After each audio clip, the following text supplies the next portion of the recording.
बिस्मिल्लाहिर्रहमानिर्रहीम। अस्सलाम वालेकुम। आज मैं आपको जुकीनी सूप बनाना सिखाऊंगी। जुकीनी जिसे तोरई या घिया तोरी भी कहते हैं, और ये सूप जो लोग डाइट पर हैं उनके लिए बहुत ही परफेक्ट सूप है। और जुकीनी में वाटर कंटेंट 95% होता है, और इसमें पोटासियम, मैग्नीशियम, विटामिन सी और विटामिन ए काफी मिकदार में होता है, जो कि नजर के लिए भी बहुत ही मुफीद है। और जुकीनी शुगर पेशेंट के लिए भी बहुत फायदेमंद होती है और बहुत सी बीमारियों को रोकती है। और जिन लोगों की नींद पूरी नहीं होती इनके लिए भी बहुत फायदेमंद है।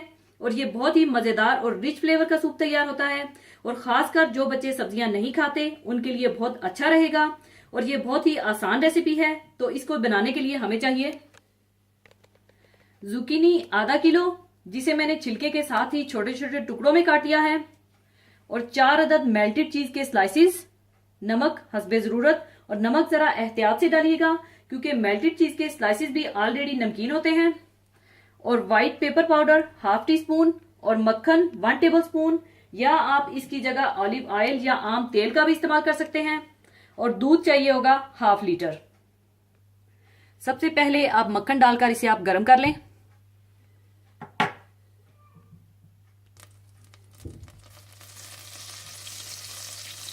मक्खन गर्म होने के बाद आप इसमें जुकीनी डाल दें।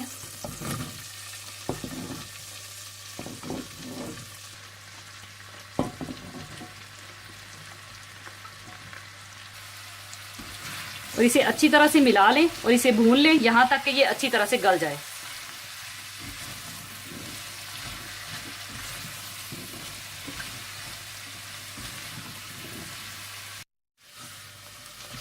और जब जुकीनी अच्छी तरह से भुन जाए और गल जाए तो आप इसमें नमक,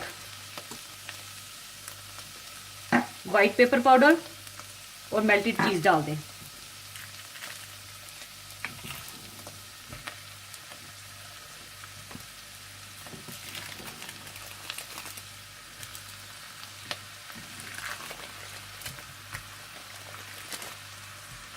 और अच्छी तरह से मिला लें।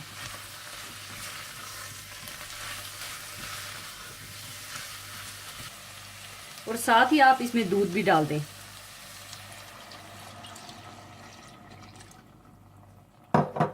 और अच्छी तरह से मिला लें।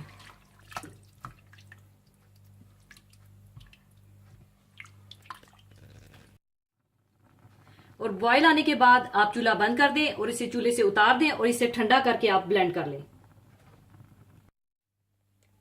और ठंडा होने के बाद आप इसे ब्लेंड कर लें।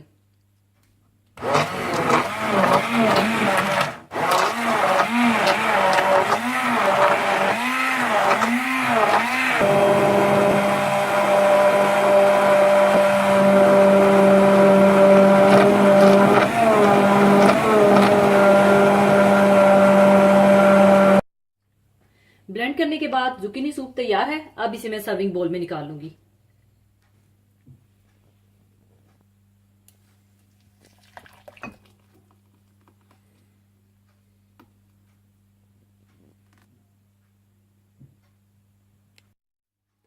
लीजिए, जुकीनी सूप तैयार है। और एक और बात आपको बताती चलूं कि इस सूप की खास बात यह है कि इसे आप गर्म भी पी सकते हैं और ठंडा भी, और इसे आप चाहें तो ब्रेड के साथ भी खा सकते हैं। तो जरूर बनाइएगा। और जाने से पहले एक हदीसे पाक शेयर करना चाहूंगी।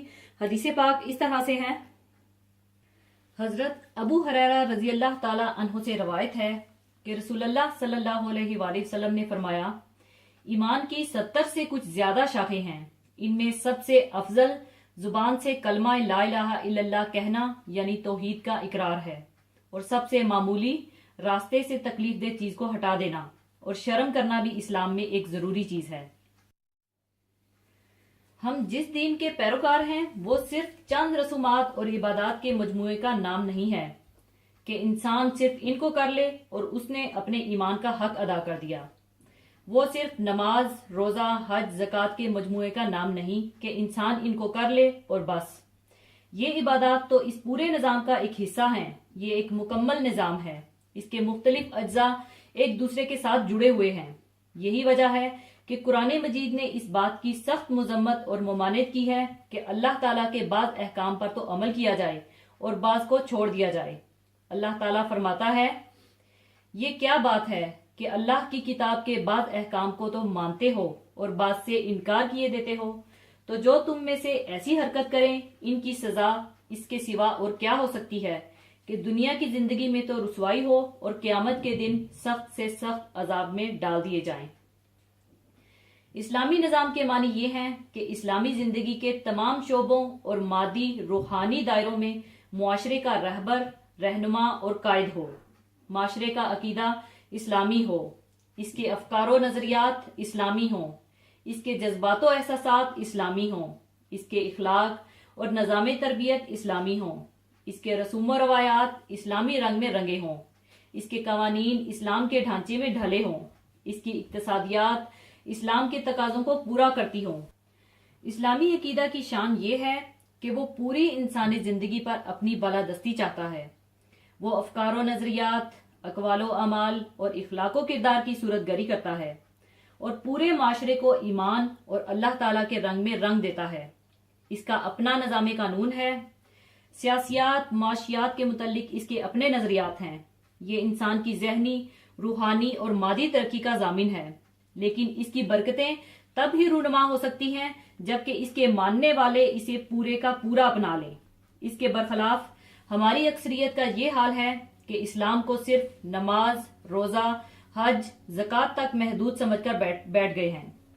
کھانا پینا، تجارت، ملازمت، صلہ رحمی، اصلاح نفس، معاملات کی صفائی، اخلاق اور کردار سازی میں اسلام کی تعلیمات سے اسے کوئی سروکار نہیں۔ وہ ذاتی زندگی میں تو اسلام کو اہمیت دیتے ہیں، لیکن اجتماعی زندگی میں اسلام کو اختیار کرنے کو تیار نہیں۔ وہ نکاح تو دین کے مطابق کرتے ہیں، لیکن اس کے بعد جن رسموں اور رواجوں کو اختیار کرتے ہیں ان کا دین سے کوئی واسطہ نہیں۔ وہ نماز کے تو پابند ہیں، لیکن اپنی روزی کس طرح کماتے ہیں ان کو اس سے کوئی سروکار نہیں۔ وہ زکوٰۃ تو دیتے ہیں، لیکن اس کے بعد وہ مال کو خرچ کرنے کی اسلامی تعلیمات کو بالکل اہمیت نہیں دیتے، جبکہ اس دین کا اپنے ماننے والوں سے مطالبہ ہے کہ مومنوں اسلام میں پورے داخل ہو جاؤ اور شیطان کے پیچھے نہ چلو، وہ تمہارا کھلا دشمن ہے۔ اب راستے دو ہی ہیں، یا تو اسلام کا راستہ یا اتباع شیطان، یا ہدایت یا گمراہی، یا اللہ کا بتایا ہوا راستہ یا شیطان کا طریقہ۔ اور مسلمانوں کے لیے تو صرف ایک ہی راستہ ہے کہ وہ مکمل طور پر اپنے آپ کو اللہ اور اس کے رسول کے بتائے ہوئے راستے کے لیے وقف کر دیں، ہر چھوٹے بڑے معاملات میں اللہ کے حکم کی اتباع کریں، اور کوئی تصور، کوئی نیت، کوئی عمل ایسا باقی نہ رہے جو اللہ کی اطاعت اور خوشنودی سے ذرا بھی ہٹا ہوا ہو، اور شیطان کی اتباع چھوڑ دے۔ ہمیں جان لینا چاہیے کہ اسلام ہی میں ہماری فلاح ہے، اس دنیا کی بھی اور آخرت کی بھی۔ اللہ تعالی ہم سب کو اسلام کے مکمل اصولوں پر چلنے کی توفیق عطا فرمائے، آمین۔ اسی کے ساتھ میں آپ سے اجازت چاہوں گی۔ اپنا بہت خیال رکھیے گا، دعاؤں میں یاد رکھیے گا۔ اللہ حافظ۔